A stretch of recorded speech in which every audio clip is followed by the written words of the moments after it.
Two North Idaho counties moved into the highest risk level today for coronavirus. We're breaking down the latest data, including ICU beds in the Panhandle and how it could impact North Idaho schools.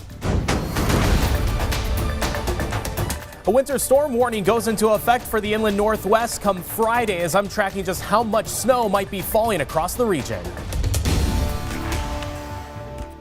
And ahead of the Washington Lieutenant Governor debate tonight, we give you a sneak peek at what's expected from both candidates.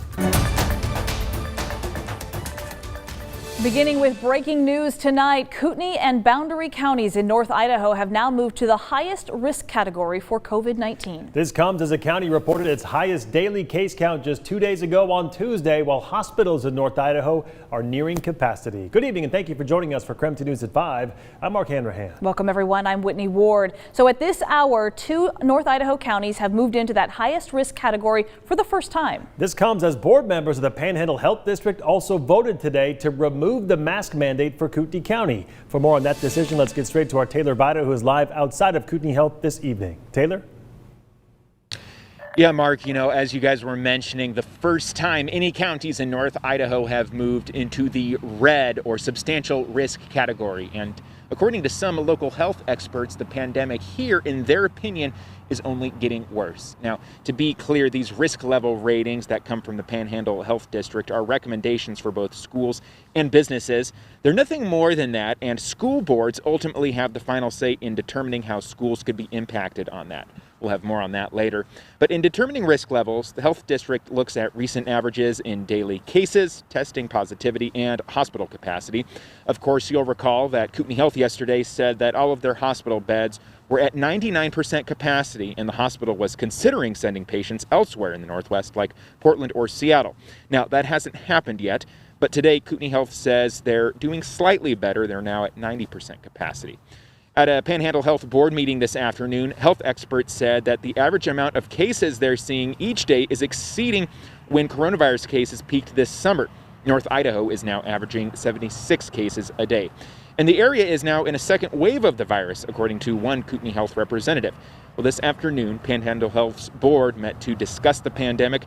Their representatives from Kootenai Health gave a plea for everyone in the community to take the virus seriously. While many will state that COVID-19 is only a life-threatening illness for the elderly or those with pre-existing medical conditions, I will stand here today and tell you that I have personally cared for critically ill patients in their 30s, their 40s, their 50s, and their 60s. Many of these patients are clearly not elderly, and the majority of them did not have severe medical comorbidities. These patients did not think that COVID-19 would be a severe illness for them. And social distancing in Panhandle Health's board also discussed Kootenai County's face mask order. You'll recall that created a ton of controversy this summer when the board first enacted the mandate. But big news this afternoon as well. In a 4-3 vote, the board opted to rescind the mask mandate. Board members had indicated that a simple recommendation to wear masks was still in place, but that mask order, it is no more in Kootenai County. Okay, so what about schools now? Will schedules be impacted by Kootenai County moving into the substantial risk category? Well, at this hour, it's too early to tell. The school boards of both the Coeur d'Alene and Post Falls school districts called special meetings for tomorrow to discuss their operating levels. The Lakeland School Board will meet tomorrow as well. Now, I asked the Coeur d'Alene School District if any sports, activities, events, or anything like that are being immediately impacted by Panhandle Health's decision to change the risk level. They said at this point, no, things are continuing on as normal. Anything that could be impacted or could change would potentially happen after the school board would make their decision, which could potentially, again, happen tomorrow. So again, at this point, it's just kind of a wait and see for school districts. Reporting live outside Kootenai Health, Taylor Vito, KREM 2 News. Taylor, thank you very much. In the meantime, Kootenai Health is near capacity at its hospitals and may need to transfer patients, as Taylor mentioned, to Portland or Seattle. This announcement came yesterday, and while there still is a hospital in every county in the Panhandle region, only 2 hospitals can actually help care for critically ill coronavirus patients. So let's break it down for you right now. Kootenai Health has between 26 and 32 ICU beds. Meantime, Bonner General has 4. That means all of North Idaho has 36 ICU beds, and only these 2 hospitals are able to care for critically ill patients. So let's break down some of the recent coronavirus cases. Kootenai and Bonner are the two hardest hit counties by the pandemic.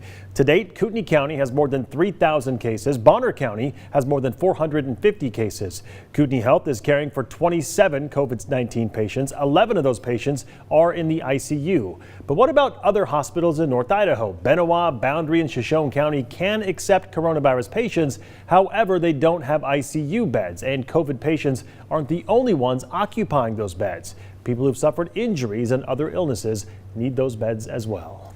And as we track on the Washington side of the border, Spokane Regional Health says the hospital system here not at capacity, but it is experiencing stressors right now. So I reached out to learn a little bit more about what those stressors are. Today, the spokesperson for the health district told me that can include staff fatigue due to the immense work that is required to care for COVID-19 patients. It also includes limited ICU staffed bed availability and increased admittance of COVID positive patients. Not to mention that healthcare workers are more at risk of contracting COVID, which can impact staffing levels with isolation and quarantine. All the more reason, they say, for the rest of us to follow health measures when out in public. Because we are still experiencing a significant spike of new cases here in the Spokane area. 104 new cases confirmed just in the last 24 hours. That is down, though, over the last 2 weeks. And our positivity rate is also down 9.7 today compared to 10.6 last week and 10.9 2 weeks ago. Hospitalizations still hovering right around the same range tonight. As of today, 30 people are in the hospital with the coronavirus. It was 26 last week, but 35 the week before. The biggest takeaway today by far is 4 new deaths just since yesterday. That's a big increase over the zeros that we saw on this day last week as well as the week before. All right, let's switch gears to talk weather for a moment. We've been tracking snow all week long. We know it's headed our way to the inland northwest, and we're starting to get a better idea of just how much snow we're going to see and exactly when it's going to hit. So let's get straight to meteorologist Thomas Patrick in our outdoor weather center. Thomas? As always with the nature of these snow forecasts, when you're still 5 or 6 days away, we can kind of see what's coming. And now that we're just 1 day away, getting a better idea of how much. But I know it's one of those, like, I'll see it when I believe it, because it is looking nice outside. There's a ton of trees that still have leaves on them, but at this point tomorrow, it's pretty much just going to be snow covered out there. And it has been getting colder day by day. We're in the 40s right now, and tomorrow just mid 30s for high temperatures, more than cold enough to snow. And now we have the winter storm warnings that have been issued across the majority of the area, including Spokane, Coeur d'Alene, basically all of northern Washington and all of North Idaho as well. I think a broad range of 2 to 6 inches of snow is likely for the majority of the inland northwest. And see for yourself, seeing is believing. Just look at how our future tracker handles this widespread snowfall, pretty much getting into the area at around 10 or 11 o'clock in the morning, and it will likely snow basically the entire afternoon and evening hours. So there's pretty much a medium heavy snow potential for most of the area. And as I mentioned, 2 to 6 inches is probably our broad range, but I'll break that down city by city in my full forecast and give you an idea of how long that snow is going to stick around for. All that's coming up in just a few minutes.